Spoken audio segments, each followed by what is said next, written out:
એમની ગાડી ઉતારી દે. એક ગાડી બંધ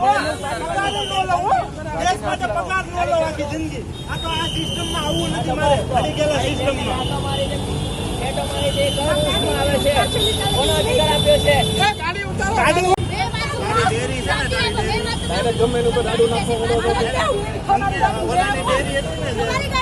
અજયની એની સામે આવી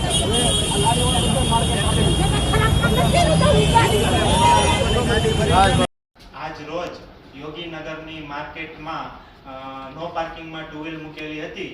એટલા માટે અમારે ટ્રાફિક પોલીસ વાળાને ઘર્ષણ થયું તો અમે એ ભૂલ હવે લોકોના ઉશ્કેરવાથી અમે કરી હતી. તો હવે આજ પછી નહીં કરી અને લોકોને પણ કહીએ છીએ કે આવી ભૂલ કોઈ કરતા નહીં અને તમારું જીવન જીવો ચાલે.